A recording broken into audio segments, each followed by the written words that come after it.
What happens if you build a life around heading outside every single day, no matter what? I'm Amy Bouchatz, and this is the Humans Outside Weekly Outdoor Diary, where I share with you my own insights from heading into nature every single day, no matter the weather. This is my real life, including more than my share of fails, as I tackle the Humans Outside 365 Challenge. Are you ready?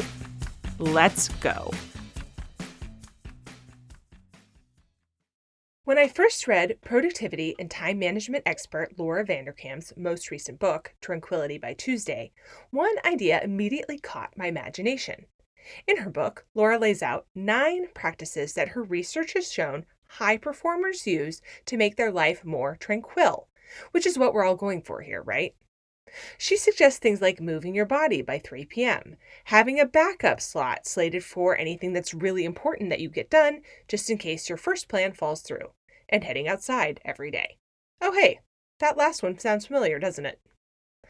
But those things weren't the things that really stood out to me. Instead, it was this. Laura suggests that each week you slate time to have one big adventure and one little adventure. They are not necessarily outside, but they can be. Oh, I thought, what a tantalizing idea. A little adventure, she says, is something slightly out of your normal habits that doesn't take very long. This could be swinging by a different playground with your kids, hitting a new coffee shop, walking down a different path than your normal route, or purposefully trying something more interesting for dinner. A little adventure is a little disruptor to your normal schedule, which makes it memorable. And it breaks up the monotony of your normal week, which gives you a break. A big adventure is something a little further afield. It takes intentionality and planning. It lasts a few hours. To make it happen, you really have to schedule it in. You probably need to do a little bit of research before going.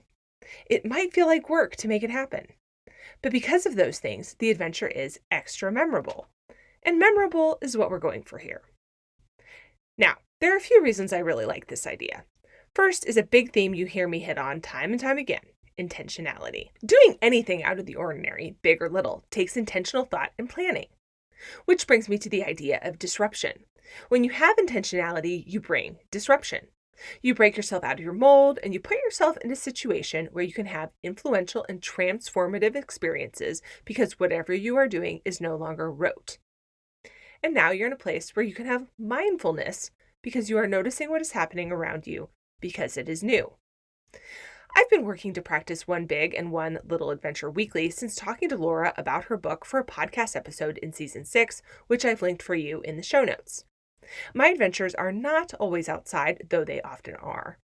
The idea has inspired me to head up to a different ski trail than I would otherwise hit, or take snowshoes out instead of simply going for a walk somewhere easy. It's forced me to think through what big or little adventure I could do in any given week. It's prompted me to try a new restaurant or schedule an extra ski afternoon with my kids. It's what has inspired me to keep going back to a Thursday night run group I recently joined. The organizers pick the route each week, and it's often not a route I would ever choose, or sometimes it's somewhere I've never been. Sometimes it feels like a big adventure, even though the timing is more that of a little one. And every time I take my snowboard out to practice that new-to-me skill, it feels like a big adventure. The point is to be open to ideas and experiences, not just to check some boxes. And so far, it's working. But I've also realized that being regularly adventure-minded has opened the door to even more expansive idea. One really big adventure a quarter. Now, in my perfect world, this is actually one a month, but it's a lot of pressure on me from me, so I'm aiming for quarterly with the idea that maybe it becomes monthly without even trying. If a little adventure is slightly out of my way, and a big adventure takes several hours, then a really big adventure takes some big time planning, maybe an overnight, probably includes getting uncomfortable at some point, and might be something I'm tempted to just skip in the name of staying warm and dry in my house. I'm trying to remember a big adventure I've taken that I regret. I can't think of one. But I can think of many I almost bailed on because they seemed like too much work in the planning or prep phase. Now, before I give you an example of a recent really big adventure, a caveat. I know being able to have big adventures is a matter of privilege. You have to be able to afford things or be able to have transportation to them. Big adventures can look like many things, so please don't take my example as the only kind of big adventure out there. So here's my recent big adventure. I pulled my kids out of school for a day and spent the night at a ski resort so we could have a ski adventure weekend. The big resort in Alaska, Alyeska, has a free ski day for military service members and their families once a month. Free skiing is my favorite kind.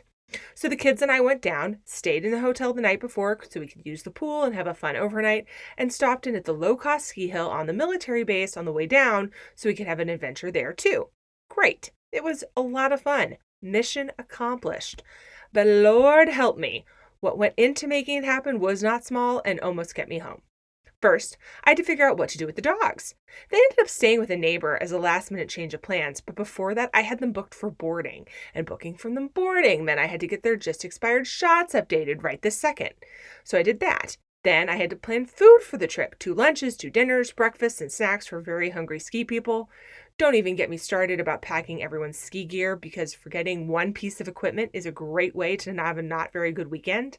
And oh, wait a second, everyone's socks are suddenly too small. How does this even happen? And then there was the driving there, and then the driving home in a blizzard that took twice the time it should. And when we finally got home, we discovered a driveway that really needed to be shoveled or we wouldn't be able to function the next day. So we did that, and on and on. Let's just say I was very tired by the time this was done and not at all sure it was worth doing. But today, several days later, I can confidently say I'm glad we had that big adventure, and I'm trying to cling to that feeling as I mentally prep for future big adventures. They too will be a challenge and absolutely worth it. Now, on day 1 of ski weekend, I decided I finally had the hang of my snowboard, a skill I really wanted to gain this winter. And on day 2, I decided I definitely do not have the hang of it, and doing it might be what kills me. So you can see there were some ups and downs. I hope you take the time for big and little adventures this week. You can see photos from our trip on Humans Outside on Facebook and Instagram. Share yours with me with #HumansOutside365. Until next time, we'll see you out there.